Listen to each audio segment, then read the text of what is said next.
What's up, guys? Well, I was lucky enough to check out the first 4 episodes of Moon Knight just a little bit early, and I've been debating whether or not I wanted to take that and do 4 individual spoiler reviews and then eventually spoiler reviews for episode 5 and 6. And I decided that I'm probably going to get all of my thoughts out in just this one video. So I'm going to talk spoilery for just the first episode, which all of you, or most of you, should have seen at this point because it aired this morning. And then I'm going to be spoiler-free regarding my thoughts on where the show progresses for the next 3 episodes. So for me, my context coming into it, I have never heard of the character of Moon Knight until they announced this show, until I started seeing the casting and seeing the costume. I have no experience with the comics. I didn't even know what the character was. So I walked into this completely blind, just knowing that it was a Marvel Disney show and it was Oscar Isaac in the lead role and Ethan Hawke was going to be the villain. That was all I knew walking into it.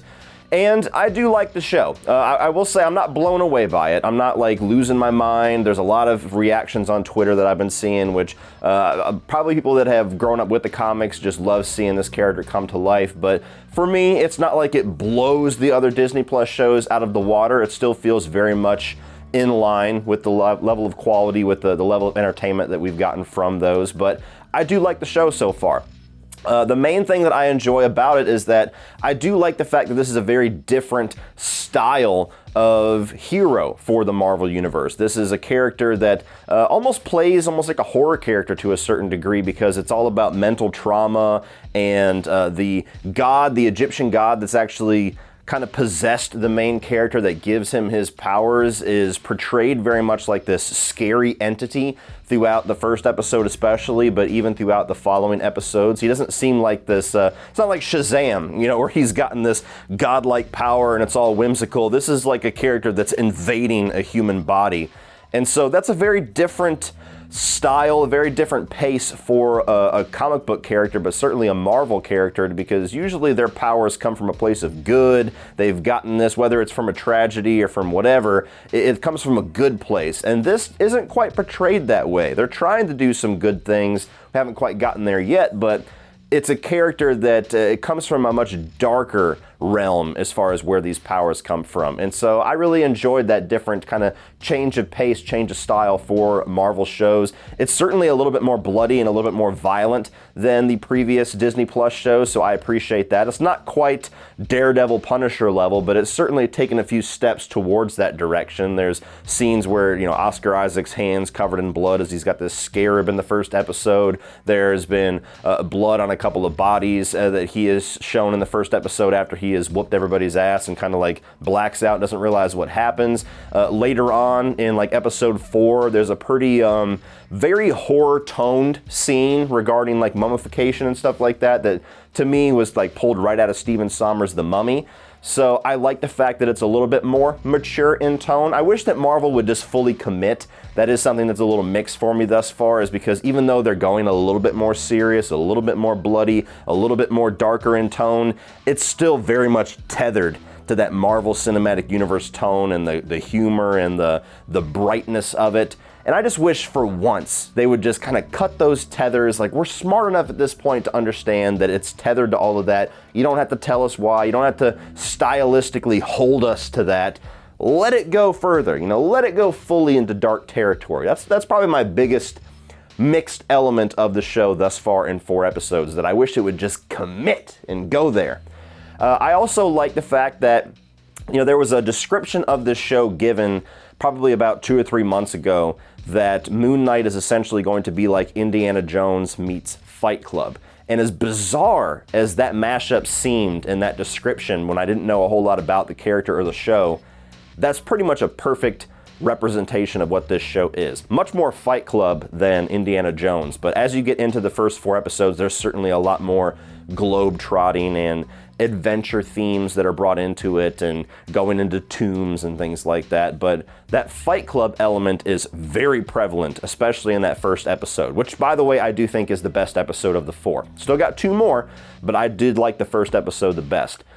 To where you're introduced to this character of Stephen, played by Oscar Isaacs, and he's a London character, so he's got this London accent, this British accent, and he's kind of a bit of a doofus, a little bit more of an oddball character.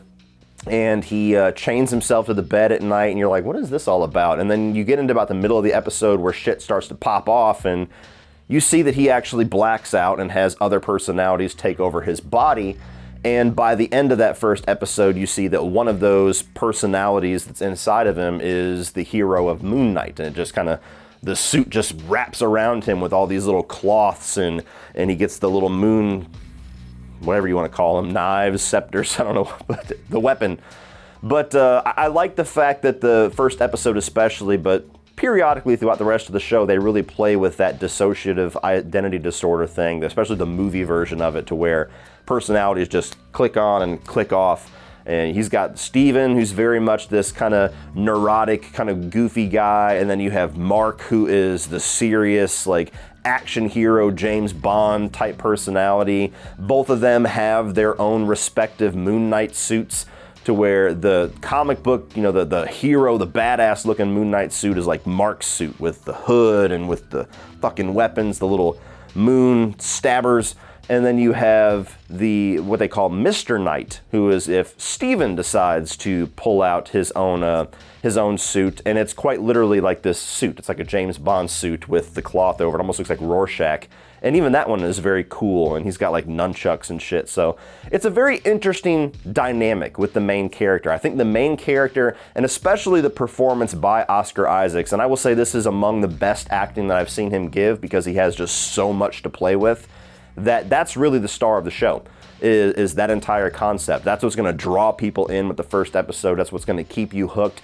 And that's what's going to make this character really stand out in a universe where we have dozens of characters at this point. I also really like Ethan Hawke as the villain. Ethan Hawke is an outstanding actor, and I love seeing this guy. Every single time he walks on the screen, I'm like, yes, this just got a little bit better because Ethan Hawke is in it. And he's a really interesting villain. He's got a really creepy look about him. He's got like this real thin, like frail, long hair. And he's like this religious zealot thing where he walks around in sandals and this little cane, and he's kind of like, you know, passing judgment on people in this village. And he's got some kind of a nefarious plan, and not to spoil too much, 4 episodes in, I don't completely still understand exactly what his plot is. I think that's by design. So I just hope in the last 2 episodes we understand more about what exactly his whole deal is. That's the one gap that I have with his character, that I'm not quite sure where I stand on it yet. I don't want to say he's awesome and then 2 episodes later find out they never really fleshed him out enough, but that is the one thing about him that I'm still on the fence about. But I like his presence in the show. His acting is great, of course. And I just like seeing Ethan Hawke play a bad guy. I also really like the character of Layla and the actress Mia Kalamawi. I'm probably fucking up that name. But anyway, I've never seen her in anything before. She is married to the Mark personality. And so we're introduced to her the way that the character of Steven is introduced to her eventually, to where he doesn't know who this person is. Like, I'm married to you? What the fuck? What is this? When did this happen? And so I like the fact that her character is brought in without a whole lot of backstory, without much of an introduction. Her story is just kind of like a brick in the face. She's just introduced immediately, and all of a sudden, wow, now we have all this history between these 2 characters that we have to flesh out and figure out.